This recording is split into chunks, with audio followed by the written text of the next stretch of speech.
बांग्लादेश पर हिंदुस्तान के कस्ते शिकंजे की भी अब हम बात करने जा रहे हैं। बांग्लादेश के अल्पसंख्यक हिंदुओं के खिलाफ बढ़ती हिंसा और प्रताड़ना पर लगाम लगाने के लिए अब हिंदुस्तान ने मास्टर स्ट्रोक की तैयारी कर ली है। जी हां दर्शकों, मास्टर स्ट्रोक की, क्योंकि राजनीतिक और आर्थिक अस्थिरता के बावजूद बांग्लादेश की सांप्रदायिक कट्टरता और जिहादी जुर्रत कम होने का नाम नहीं ले रही है।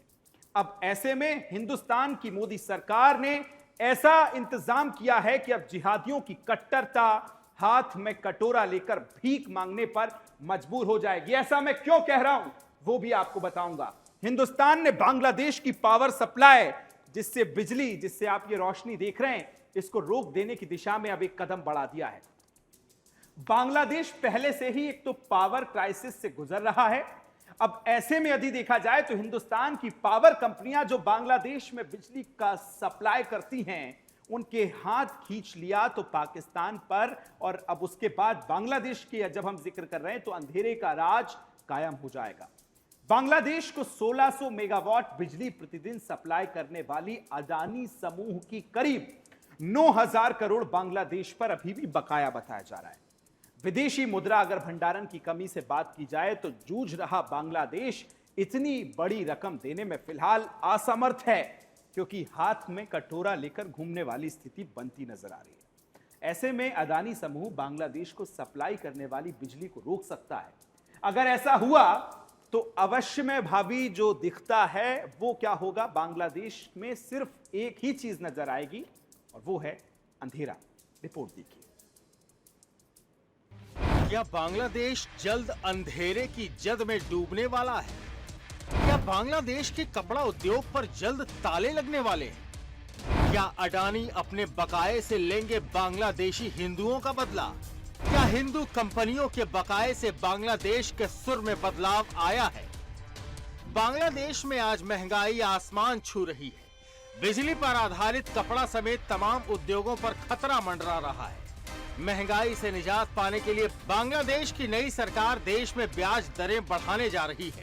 वहीं अब जब बांग्लादेश के पेट पर भारी लात लगी है तो अपने देश में जारी इस भारी महंगाई के बीच अपने हाथों में बंदूक की जगह कटोरा आता देख बांग्लादेश के जिहादियों ने अपने सुर बदलकर हिंदुओं के लिए प्रेम का राग अलापना शुरू कर दिया है। अतीत में भारत के खिलाफ जहर उगलने वाला आतंकी बांग्लादेशी संगठन जमाते इस्लामी ने अपने मुल्क पर भारत का बकाया देख हिंदुओं से भाईचारा रखने की बात कर रहा है। जमात प्रमुख शफीकुर रहमान के मुंह से हिंदुओं के लिए टपकने वाले इस शहद का कारण 9500 करोड़ से अधिक का वो बिजली बिल है, जिस वजह से इन दिनों बांग्लादेश के अंतरिम सरकार के चीफ एडवाइजर मोहम्मद यूनुस हिंदू मंदिरों के चक्कर लगाते और जन्माष्टमी पर बांग्लादेशी हिंदुओं को बधाई देते नजर आ रहे हैं, जिसका कारण है बांग्लादेश में मंडराता वो भयानक आर्थिक संकट, जहां अब तख्ता पलट के बाद बांग्लादेश के पास भारतीय कंपनियों के बिजली बिलों को चुकाने के पैसे तक नहीं है। भारत की बिजली कंपनियों का 30 जून 2024 तक बांग्लादेश पर 9500 करोड़ से अधिक का बकाया है। बांग्लादेश पर Adani power, PTC India, NTPC, SAIL और पावर ग्रिड जैसी कंपनियों का लगभग 9600 करोड़ का बकाया है। अडानी पावर का लगभग 6700 करोड़ का बांग्लादेश पर बकाया है। सेल एनर्जी का बांग्लादेश पर लगभग 1200 करोड़ का बकाया है, जबकि पीटीसी इंडिया का 600 करोड़ और एनटीपीसी का लगभग 800 करोड़ का बांग्लादेश पर बकाया है।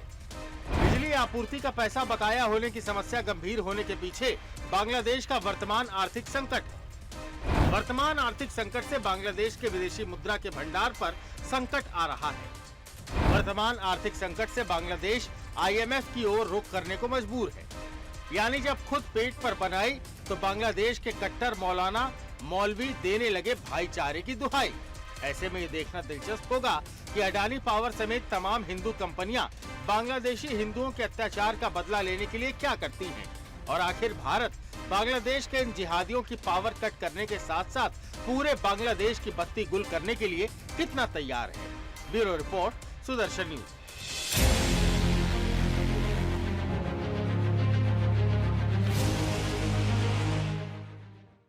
बांग्लादेश में जिस तरह की स्थिति उत्पन्न हुई थी उसके बाद क्या भारत को बांग्लादेश में अंधेरा करना चाहिए? जब हमने इस पे पोल किया तो परिणाम क्या है वो आपकी टेलीविजन स्क्रीन पे है। परिणाम है हां में सहमत लोग 95% हैं जो कहते हैं कि पावर कट कर देना चाहिए, अंधेरे के साए में छोड़ देना चाहिए, और जो ना कहते हैं वो 5% ऐसे लोग हैं जो ना के सपोर्ट में जिन्होंने पोल किया है। इसलिए हम आपसे अभी भी कहते हैं कि यदि अब तक आपने वोट नहीं किया है तो आज भी कीजिए, और कल के जनमत में यदि आपको पोल में हिस्सा लेना है तो भी आप पोल में वोट जरूर कीजिए।